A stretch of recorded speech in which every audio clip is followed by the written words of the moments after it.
Good morning student. अगस्त की online क्लासों में आप सभी का हार्दिक अभिनंदन है। आज हम फाइनल के पार्ट मानसून को लेकर आए हैं कि कैसे मानसून आता है भारत के अंदर, उन चीज़ों के बारे में हम बात करेंगे। तो कल जो जलवायु वाला वीडियो था, उस वीडियो के अंदर मैंने थोड़ा बहुत मानसून के बारे में आपको बता दिया था कि मानसून अरबी भाषा की किससे बना हुआ है, मौसम से बना हुआ है। आप लोगों ने वो वीडियो नहीं देखा है तो उस वीडियो को देखकर इस वीडियो पर आना बेटा, क्योंकि वहाँ पर इसका थोड़ा पार्ट है। आगे फिर हम इस चीज़ को समझते हैं मानसून के बारे में। तो कॉपी पेन साथ में रखना बेटा। मानसून की बात चल रही है अपनी, क्लियर।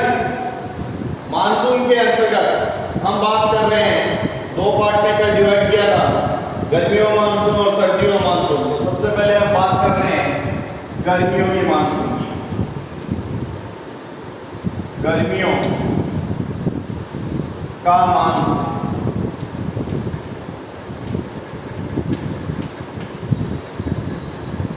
कहाँ का मानसून? गर्मियों का मानसून।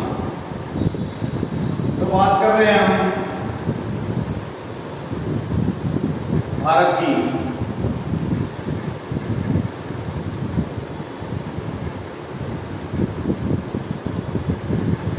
साथ साथ नोट करना है बेटा। अरे मैप अगर आपके पास हो तो मैंने जरूर इंडिया परचेज कर लेना। बात कर रहे हैं मानसून की, गर्मियों के मानसून की। इसे साउथ वेस्ट मानसून भी हम बोलते हैं, साउथ वेस्ट मानसून भी इसे बोलते हैं। ये चीज ध्यान में रखनी है आपको, क्लियर। अब शुरू करते हैं मानसून की बात। पहले आप नोट कर लीजिए, देन उसके बाद मैं इसको समझा दूंगा। नोट कीजिए, गर्मियों में सूर्य, गर्मियों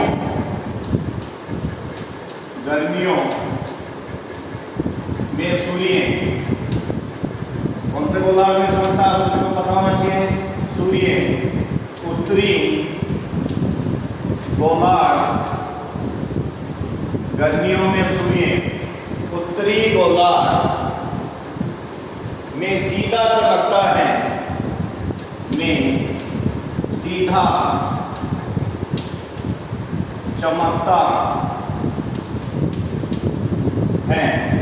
उत्तरी गोलार्ध में सीधा चमकता है।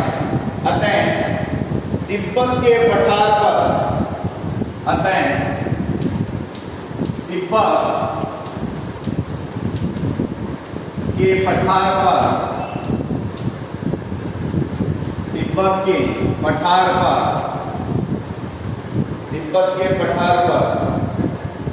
निम्न वायुदाब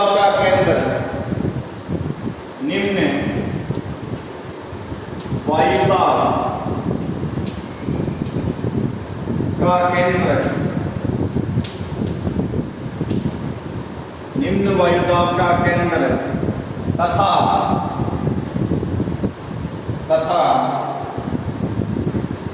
या जबकि दक्षिणी गोलार्ध में स्थित, दक्षिणी गोलार्ध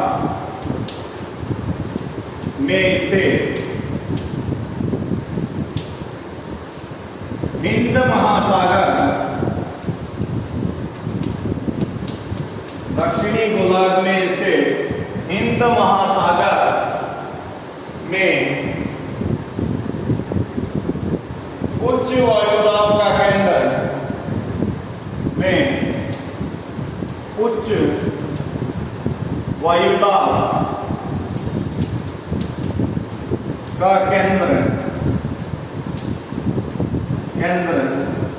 बन जाता है। उच्च वायुदाब का केंद्र बन जाता है। नोट हो गया? बन जाता है और पौने महासागर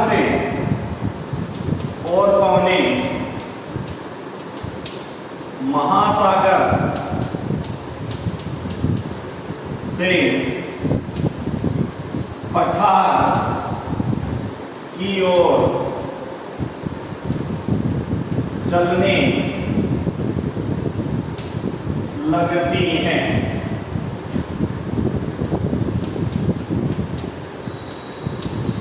चलने लगती हैं। और दक्षिण पश्चिम दिशा से चलना, दक्षिण पश्चिम दिशा से चलना शुरू कर देती हैं,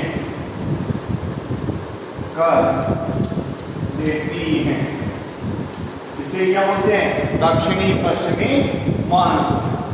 तो बेटा ये चीज समझने की चीज है, समझ लीजिए आप ढंग से कि भाई बात कर रहे हैं गर्मियों की मानसून की, जो लगभग जून जुलाई के आसपास अपने आता है, अभी चल रहा है। ये मानसून इस टाइम जो सूर्य है बेटा, आप सभी को पता है कौन से गोलार्ध में होता है? कर्क रेखा। कर्क रेखा के ऊपर होता है, यानी उत्तरी गोलार्ध। ये चीज आपको क्लियर है? कौन से गोलार्ध में होता है? सूरज उस टाइम उत्तरी गोलार्ध के अंदर होता है। गर्मियों में सूर्य उत्तरी गोलार्ध में सीधा चमकता है। कहां चमकता है? उत्तरी गोलार्ध के अंदर सीधा चमकता है। इस चमकने की वजह से कर्क रेखा आप सभी को पता है भारत के मिड से निकलती है। तो यही चीज वजह है कि गर्मियों में सूर्य उत्तरी गोलार्ध में सीधा चमकता है। अतः तिब्बत का पठार, ये जो एरिया है तिब्बत का पठार पर निम्न वायुदाब, यहाँ पर क्या हो जाएगा? वायुदाब निम्न हो जाएगा। कैसा हो जाएगा? निम्न वायुदाब का केंद्र, जबकि दक्षिणी गोलार्ध, ये जो गोलार्ध है दक्षिणी नीचे वाला हिंद महासागर, दक्षिणी गोलार्ध में उच्च वायुदाब का केंद्र बन जाता है। तो बेटा ये एक चीज आपको समझ लेना, लाइफ टाइम याद रखना है, तापमान और वायुदाब का हमेशा अपोजिट रिलेशन होता है। ये चीज दिमाग के अंदर सेट कर लेना, तापमान और वायुदाब का क्या होता है? अपोजिट रिलेशन होता है। कहीं पर तापमान अगर ज्यादा होता है तो वहां वायुदाब क्या हो जाएगा? कम हो जाएगा। और कहीं पर तापमान कम होता है तो वहां वायुदाब क्या हो जाएगा? अधिक हो जाएगा। ये फैक्ट है, ये चीज आपको दिमाग के अंदर सेट कर लेनी है। ये जब सेट हो जाएगी तो मानसून का टॉपिक इजीली तरीके से आपके क्लियर हो जाएगा। साथ साथ नोट करना इस लाइन को, जो बताइए कि गर्मियों में सूर्य उत्तरी गोलार्ध में सीधा चमकता है, अतः तिब्बत के पठार पर निम्न वायुदाब का केंद्र, जबकि दक्षिणी गोलार्ध में स्थित हिंद महासागर में उच्च वायुदाब का केंद्र बन जाता है। पवनें महासागरों से पठार की ओर चलने लगती हैं, दक्षिणी पश्चिमी दिशा से चलना शुरू कर देती है। ये जो दक्षिणी पश्चिमी दिशा है, इस दिशा से पवनें चलने लगती है। ये चीज आपको ध्यान में रखनी जरूरी है। ये क्या कहलाता है? दक्षिणी पश्चिमी मानसून कहलाता है। क्लियर? दोबारा इस चीज को समझना है आपको, ढंग से समझ लीजिए आप कि भाई आप लोगों को मैंने एक लाइन बताई है कि तापमान और वायुदाब का हमेशा क्या कैसा रिलेशन होता है? अपोजिट रिलेशन होता है, विपरीत रिलेशन होता है। तो जहां पर तापमान ज्यादा रहेगा वो वायुदाब क्या रहेगा? कम रहेगा या नहीं रहेगा? वही चीज समझा रहा हूं कि गर्मियों में सूर्य जब उत्तरी गोलार्ध के अंदर सीधा चमकता है, उत्तरी गोलार्ध में जब सीधा चमकता है तापमान क्या होगा? जहां पर सूरज के ऊपर आ जाता है गर्मी कम होगी ज्यादा होगी? ज्यादा होगी। तो तापमान भी क्या हो जाएगा? ज्यादा हो जाएगा। तो वायुदाब ऑटोमेटिक क्या हो जाएगा? कम हो जाएगा। होगा या नहीं होगा? वायुदाब क्या हो गया? कम हो गया। वही नीचे यहां पर तापमान दक्षिणी गोलार्ध में क्या हुआ? कम हुआ, तो वायुदाब ऑटोमेटिक क्या हो गया? उच्च हो गया। अब पवनें हमेशा उच्च दाब से निम्न वायुदाब की तरफ चलती है। पवनें कहां से कहां चलती है? उच्च वायुदाब से निम्न वायुदाब की तरफ चलती है। तो यहाँ वायुदाब कैसा हो गया? उच्च। यहाँ पर कैसा हो गया? निम्न। तो पवनें कहां चलेगी? दक्षिणी पश्चिमी दिशा से किधर चलेगी? उत्तरी पूर्वी दिशा की तरफ चलेगी। दक्षिण पश्चिम से उत्तर पूर्व की तरफ पवनें चलना शुरू कर देती है। ये चीज आपको याद रखनी है। यही दक्षिणी पश्चिमी मानसून कहलाता है। वापस नोट कीजिए, गर्मियों में सूर्य उत्तरी गोलार्ध में सीधा चमकता है, अतः तिब्बत के पठार, जो ऊपर वाला पोर्शन है, तिब्बत के पठार पर निम्न वायुदाब का केंद्र, जबकि दक्षिणी गोलार्ध में स्थित हिंद महासागर में उच्च वायुदाब का केंद्र बन जाता है और पौने महासागर, यहाँ हिंद महासागर है, पौने महासागर से, किधर से, पौने महासागर से पठार की ओर, तिब्बत का पठार की ओर चलने लगती है। यही दक्षिणी पश्चिमी दिशा से चलना शुरू कर देती है। यही कौन सा मानसून कहलाता है? दक्षिणी पश्चिमी मानसून कहलाता है। नोट कीजिए इसे, जल्दी कर लीजिए नोट इसे। हो गया नोट आप सभी का? ये जो मानसूनी पवने हैं, ये मार्ग में जो कोई बादल आते हैं, उन बादल को लाकर भारत के अंदर क्या कर देते हैं? वर्षा कर देते हैं। क्लियर?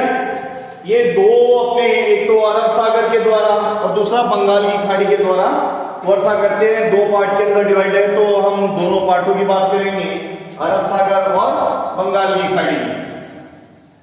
आई थिंक नोट हो गया होगा। आगे बढ़ते हैं अपन,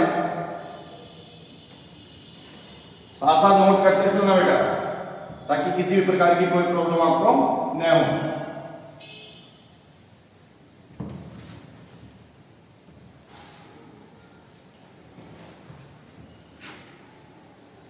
इतनी चीजें क्लियर हो गई आपके?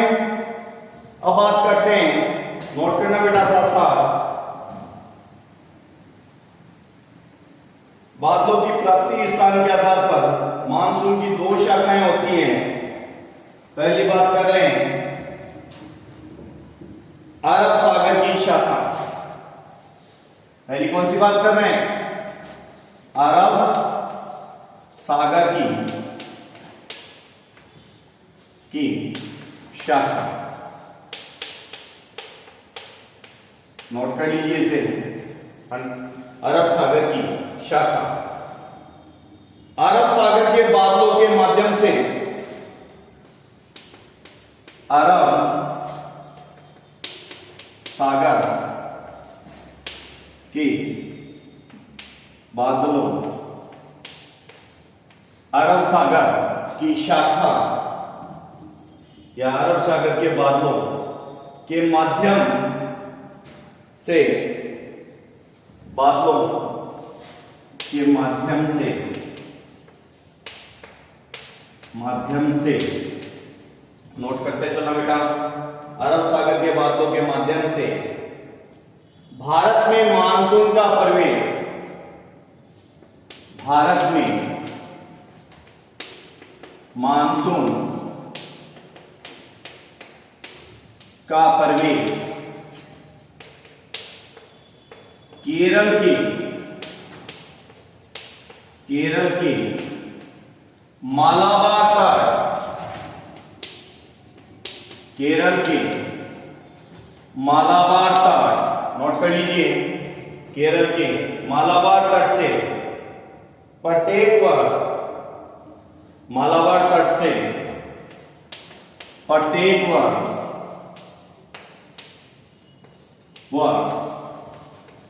1 से 5 जून, 1 से 5 जून के मध्य होता है, के मध्य होता है। नोट कीजिए इसे, 1 से 5 जून के मध्य होता है। अगर अंडमान निकोबार की बात करें तो 20 से 25 मई, ये चीज याद रखिए साथ में आपको। यहां से उत्तर में जाने पर, यहां से उत्तर में जाने पर मानसून की तिथियां बढ़ती जाती हैं। कहां से? केरल से उत्तर की तरफ जाने में तिथियां बढ़ती जाती हैं। यहां से उत्तर में जाने पर मानसून की तिथियां बढ़ती जाती हैं, जबकि वर्षा की मात्रा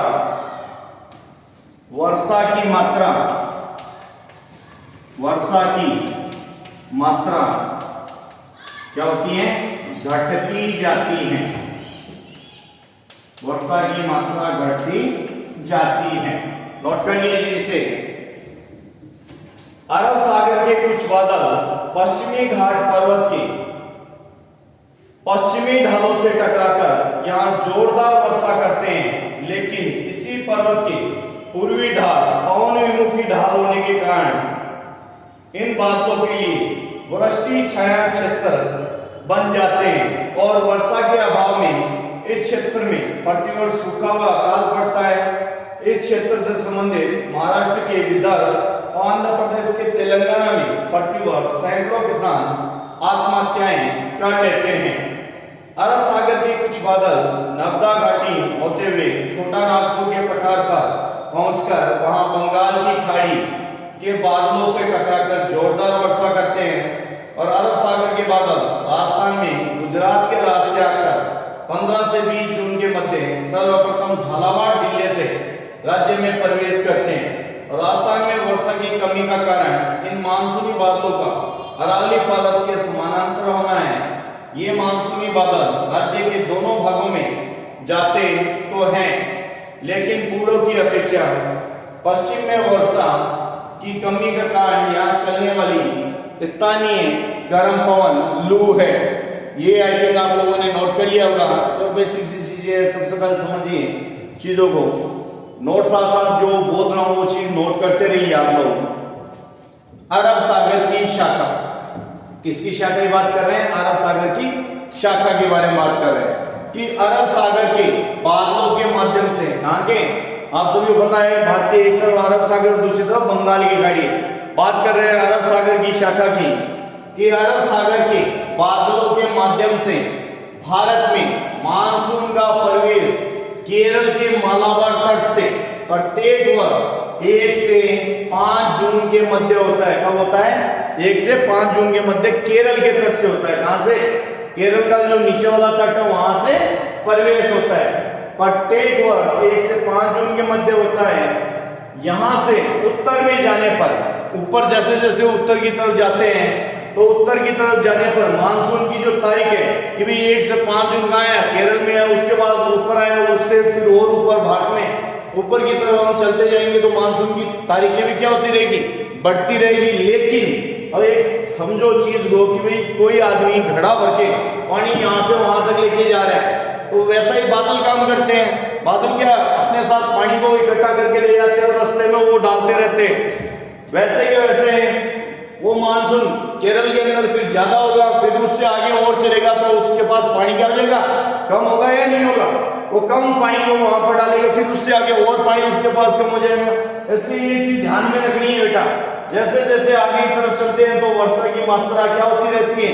घटती रहती है। नोट कीजिए आगे की जो लाइनें हैं, नोट कर लीजिए। अरब सागर के कुछ बादल पश्चिमी घाट पर्वत के पश्चिमी ढालों से टकराकर यहाँ जोरदार वर्षा करते हैं, लेकिन इसी पर्वत के पूर्वी ढाल पवन विमुखी ढाल होने के कारण इन बादलों के लिए वृष्टि छाया क्षेत्र बन जाते हैं।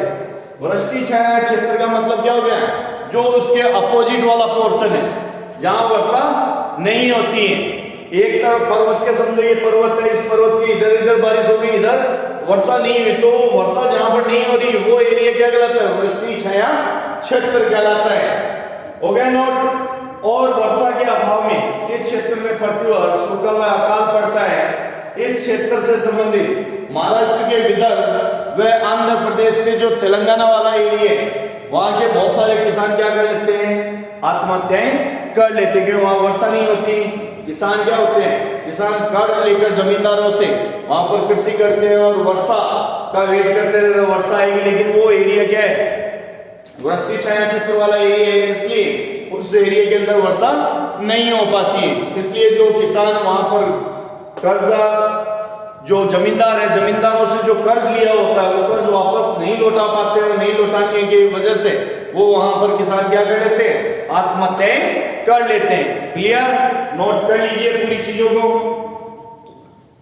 साथ साथ नोट करना काफी ज्यादा जरूरी है बेटा।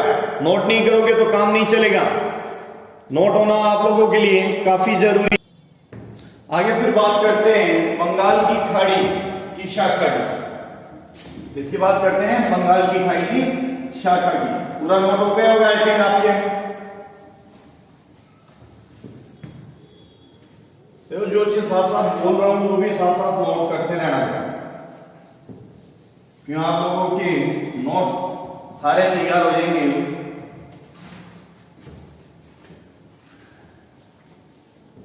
आगे बात करते हैं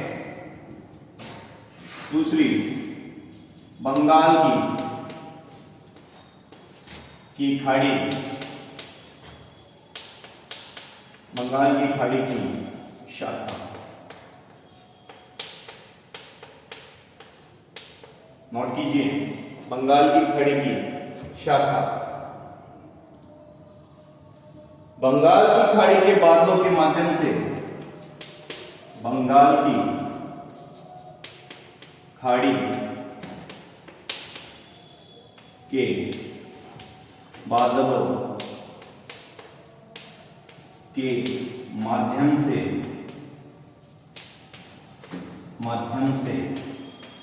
नोट कीजिए, बंगाल की खाड़ी के बादलों के माध्यम से अंडमान निकोबार द्वीप समूह, अंडमान निकोबार द्वीप समूह, उत्तरी पूर्वी भारत,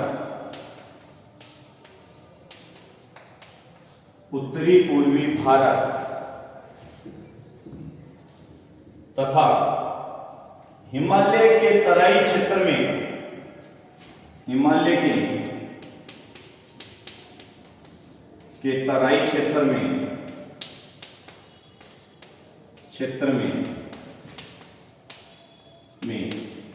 जोरदार वर्षा होती है,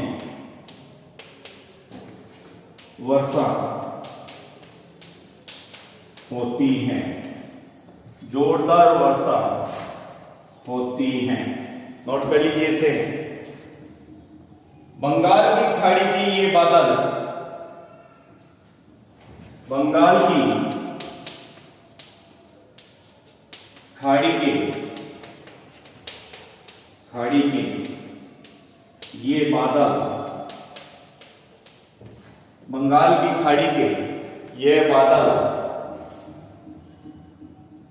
पूर्वी भाग से राजस्थान में प्रवेश करते हुए, पूर्वी भाग से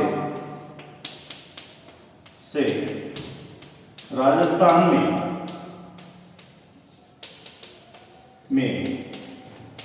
प्रवेश करते हुए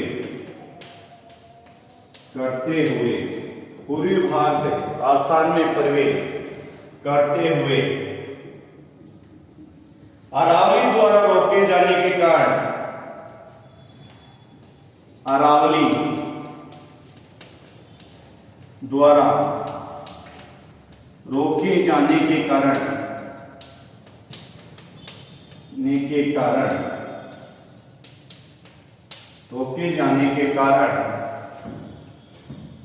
अरावली द्वारा रोके जाने के कारण पूर्वी राजस्थान में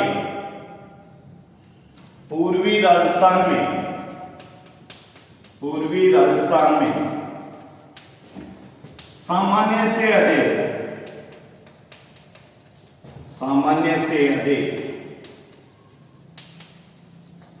वर्षा कर देते हैं। नोट कर लीजिए बेटा, सामान्य से अधिक वर्षा कर देते हैं, लेकिन पश्चिमी राजस्थान इन बादलों के लिए अरावली पर्वत वृष्टि छाया में स्थित होने के कारण वर्षा प्राप्त नहीं कर पाते हैं और पश्चिमी राजस्थान में वर्षा के अभाव में सूखा व अकाल की स्थिति पैदा हो जाती है, सूखे व अकाल की स्थिति पैदा हो जाती है और भारत भर में अपेक्षाकृत अधिक जल अरब सागर की शाखा से प्राप्त होता है और भारत में सर्वाधिक वर्षा मेघालय के मौसिनराम में होती है, जिसका कारण इस स्थान का विशिष्ट कीपाकार आकृति व खासी पहाड़ियों में होना है। इसी प्रकार भारत में न्यूनतम वर्षा कश्मीर के लिए लद्दाख में होती है, जिसका कारण इसकी हिमाद्री पर्वत की वृष्टि छाया में होना है। क्लियर है? नोट हो गया होगा आई थिंक। दोबारा समझ लीजिए, बंगाल की खाड़ी की शाखा। देखो, बंगाल की खाड़ी के बादलों के माध्यम से अंडमान निकोबार द्वीप समूह, जो बंगाल की खाड़ी अरब सागर होते, बंगाल की खाड़ी होके राजस्थान की तरफ प्रवेश करती है। ये चीज ध्यान रखना, बंगाल की खाड़ी के बादलों के माध्यम से अंडमान निकोबार द्वीप समूह उत्तरी पूर्वी भारत हिमालय के तराई क्षेत्र में जोरदार वर्षा होती है। बंगाल की खाड़ी के ये बादल पूर्वी भाग से राजस्थान में प्रवेश करते हैं, पूर्वी भाग से राजस्थान के अंदर प्रवेश करते हैं और अरावली द्वारा, बीच में आप सभी को पता है राजस्थान में क्या है, अरावली है। अब यहां से प्रवेश करते हैं तो यहां पर प्रवेश करते हैं तो अरावली द्वारा रोके जाने के कारण पूर्वी राजस्थान में सामान्य से अधिक तो क्या हो जाती है, वर्षा हो जाती है। लेकिन पश्चिमी राजस्थान वृष्टि छाया क्षेत्र में कैसा है, वृष्टि छाया क्षेत्र में होने की वजह से यहां पर वर्षा बहुत कम होती है, ना के बराबर होती है। ये चीज आपको समझ में आनी ज्यादा जरूरी है। क्लियर कि भाई पूर्वी साइड में यहां तो आ गई अरावली, अरावली आने की वजह से यहां पूर्वी राजस्थान में तो वर्षा कर दी बंगाल की खाड़ी, लेकिन पश्चिमी राजस्थान क्या रह गया, सूखा ही रह गया। नोट कर लीजिए आप इसे, बंगाल की खाड़ी की शाखा हो गई नोट कर लिया सभी ने नोट? समझ लीजिए बेटा दोबारा इसको, बंगाल की खाड़ी की शाखा। अब आगे फिर भारत के अंदर जो सबसे ज्यादा अपेक्षाकृत अधिक जल जो प्राप्त होता है वो अरब सागर, किसके द्वारा, अरब सागर के द्वारा प्राप्त होता है भारत के अंदर ये चीज। लेकिन राजस्थान की बात करें तो बंगाल की खाड़ी, बंगाल की खाड़ी से पूर्वी राजस्थान के अंदर वर्षा होती है, क्योंकि अरब सागर की जो भी वर्षा है वो बेटा इस अकॉर्डिंग क्या होती है, सीधी निकल जाती है। जो बादल है वो कहीं पर रुकते नहीं है, रुकते नहीं है तो वर्षा नहीं करते। तो राजस्थान के अंदर तो कहां पर, बंगाल की खाड़ी सबसे ज्यादा, भारत की बात करें तो अरब सागर का सबसे ज्यादा जल भारत को प्राप्त होता है। सबसे ज्यादा वर्षा आप सभी को पता है कहां पर होती है, मौसिन राम के अंदर होती है। कहां होती है, मौसिन राम के अंदर होती है। और सबसे जो कम है वो कहां होती है, कश्मीर के लेह लद्दाख के अंदर होती है, क्योंकि ये हिमालय पर्वत के वृष्टि छाया क्षेत्र के अंतर्गत है। हो गया क्लियर? ये बात थी बेटा देखो अपनी अरब सागर की शाखा, मानसून की बात हमने शुरू में कर ली थी, पीछे वाले वीडियो पर जाकर आप देख लीजिए। फिर हमने इस वीडियो के अंतर्गत अरब सागर की शाखा और बंगाल की खाड़ी की शाखा की बात की। अरब सागर की शाखा आपने नोट कर ली होगी और ये बंगाल की शाखा वापस समझ लीजिए। बंगाल की खाड़ी के बादलों के माध्यम से अंडमान निकोबार द्वीप समूह, उत्तरी पूर्वी भारत और हिमालय के तराई क्षेत्र में जोरदार वर्षा होती है। बंगाल की खाड़ी के ये बादल पूर्वी भाग, कौन से, पूर्वी भाग से राजस्थान के अंदर प्रवेश करते हैं और अरावली द्वारा रोके जाने के कारण पूर्वी राजस्थान के अंदर सामान्य से अधिक वर्षा कर देते हैं। लेकिन अरावली की वजह से पश्चिमी भाग जो राजस्थान का है वो अरावली की वृष्टि छाया क्षेत्र में होने की वजह से वहां पर वर्षा नहीं होती है। हो गया क्लियर? तो फिर बेटा इस वीडियो को जितना ज्यादा उसके आप क्या करो, शेयर कर दीजिए ताकि हर बच्चे तक ये वीडियो पहुंच जाए। क्लियर? अपनी क्लास के जितने भी जो बच्चे हैं वो सारे इस वीडियो देखकर अपने नोट्स तैयार कर लें, ताकि जब भी अपनी ऑफलाइन क्लासेस शुरू होगी वो सारे नोट्स आपके कलेक्ट हो जाएंगे, टाइम की बचत आपकी रह जाएगी। इसी के साथ धन्यवाद, दोबारा मिलते हैं एक नए टॉपिक के साथ, नए वीडियो के साथ में। इसी के साथ धन्यवाद। नोट करते चलिए साथ साथ।